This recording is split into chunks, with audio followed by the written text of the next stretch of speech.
Welcome to episode 23 of the Bahrain Grand Prix. This is a bit of a delay on YouTube. This is because of the YouTube decided to take my channel down for some reason they didn't really explain.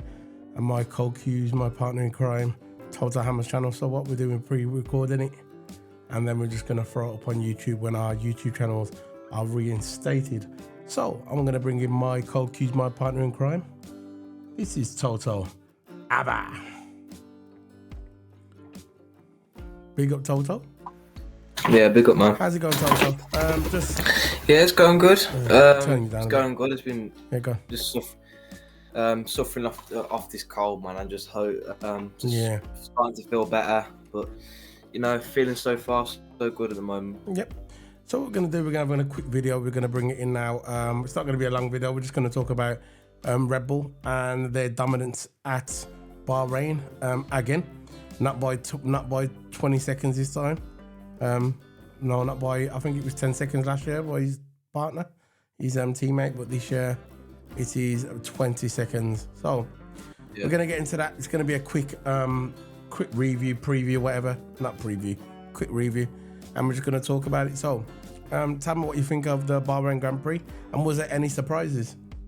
I think Red Bull. I think all weekend, in my opinion, Red Bull didn't really look as good. It seems like they're having a slow build-up. Like practice wasn't that good. They're having a slow build-up through the whole practice sessions. Mercedes looked good all weekend. Not saying not all weekend. I mean all practice sessions. They look good. Practice 2, they got 1 and 2, and practice 2, that's where they do the quality simulations. Yeah. And Mercedes actually looked good in practice 2. And I was thinking, yeah, Mercedes are gonna have a good race, but as soon as they hit that qualifying day, there was also race trim issues, quality trim issues. Hamilton went to have the race trim. Russell had the qualifying trim. It was all messed up. The setup was all messed up, and I don't know what happened. Everything just dropped. But I think surprises. I don't think there were any surprises in my opinion, but the only surprise that Mercedes weren't really getting anywhere because they had a really good practice weekend, but soon they come to the qualifying and race, they completely dropped. Yeah, I totally agree. If you're just joining, if you're watching this video for the first time, this is the debrief. This is where we try and go over strategy and tyre wear, and we'll go over it briefly. And we're not experts; we're just YouTubers. We're just like F1. We really do it just to sound intelligent. It is what it is. No, I was joking, but it is what it is. So we're gonna basically Red Bull again dominance at Grand Prix. And there's a lot of people are saying, experts are saying it's the reason why Red Bull, one of the reasons why Red Bull are so dominant is because of the tyre wear. Their car is very good at tyre wear. An average car after 15 laps, they need to pit on the soft tyres, but the Red Bull car, that can go on a bit longer.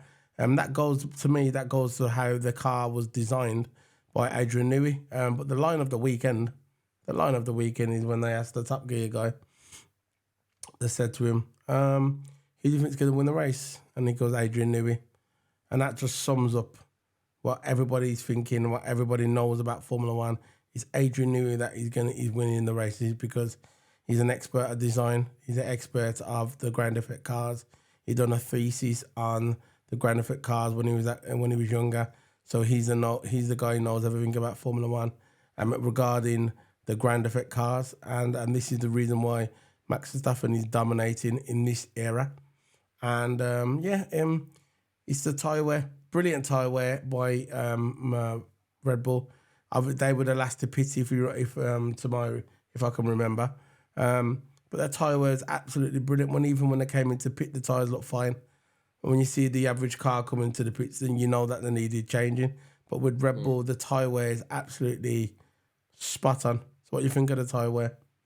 Yeah, look, Verstappen had a really, really long stint. On the first, as soon as first lap, couple laps in, people were starting to pit. Really early. But Verstappen, he had the clear air in front of him. That helped as well because I know dirty air in front of him don't really affect his car that much. He had the clean air in front of him, and he basically had a race and a track basically all to himself. Lapping people, but on his tyre wear wise, his tyres were absolutely amazing. I was exactly. thinking, how is Verstappen lasting this long on tyres? Adrian I know Newey. tyre management is good, but to last that long, It's the way the without car's designed, you see. It's the way the car's designed. consistently doing it consistently every single lap, lasting that long. It's amazing. It's amazing what they're doing. Red Bull and Adrian Newey. It's amazing what they're doing. Tyre strategy wise as well. Of course, they have one of the best strategy teams, you know, in how much I hate to say it, in F1 at the moment. Yeah. So yeah, the time management from Verstappen really helps as well, building that gap away. And he wasn't even losing time either. He was always gaining time. He was always gaining away from the driver. Usually when a driver have fresh tyres on, the driver with fresh tyres tends to catch up quick. Yeah. Not quick, but like gain a little bit of time on the driver ahead. But he was on the same tyre since lap 1, right? Only did a really long stint.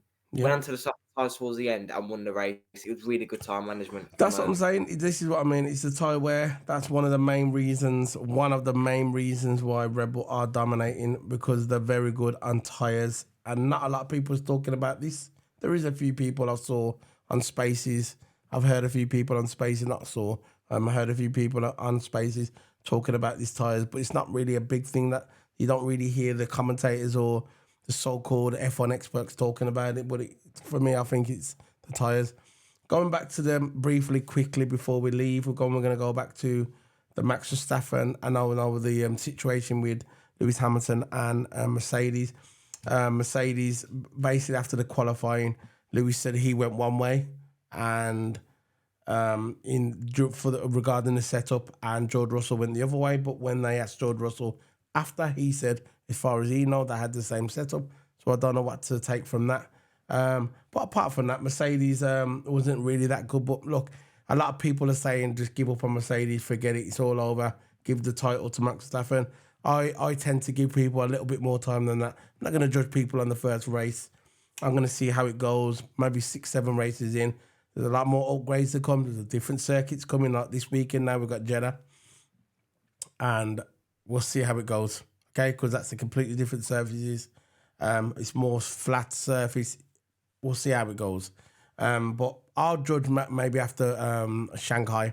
I'm going to judge. I said this in the space that we've done as well a few days ago, the spaces which we do on X, by the way, if you want to join us on them. We do football spaces and Formula 1 spaces. I said the same thing on there to see where it goes around about Shanghai, and then we'll go from there. But apart from that, have you got anything left to say before we leave? Because here we are 10 minutes. Coming up to 10 minutes. I just got to say, quickly, overview, I think Mercedes, this is a really bad sign for Mercedes, especially 7th, 9th and 7th, I think, or 7th, 5th, 5 and 7th. I forgot already. It's the worst Bahrain performance in history of Mercedes, 5th and 7th. Usually, if they have a bad car, they usually finish at least top 5, but one car finished in the top 5 and one just finished in 7th. He only gained 2 positions from 9th. And considering Hamilton's car is set for race trim, that is absolutely horrendous. Yeah. You know, only gaining 2 positions. But yeah, that's what I'm saying. Mercedes need to up the game. They need to finish more up there, at least top 5, top 4. That's the standard. We'll see. It's a long way to go. That's how low it's dropped. But it's a long way to go. Longer season this year. But yeah, that's all I've got to say. Trust me, there's a long way to go. It's no problem. We'll get there. We'll see how it goes. I'm not judging nothing yet. There's still a long way to go. So before we leave, you can catch us on iTunes. This is where all the debriefs will be on iTunes and Spotify and any outlets you listen to your podcast. I'll be on there. Just look up for Solo P1 F1 podcast, and I'm on there. All the reviews, like the Bahrain, like all the reviews of qualifying and race, is all on YouTube. Only the debriefs now will be on iTunes, so I'll keep the debriefs to iTunes and YouTube as well. So check out that. For all the links, all the names will be in the description below. So I'm going to be heading off. See you later, guys. Bye.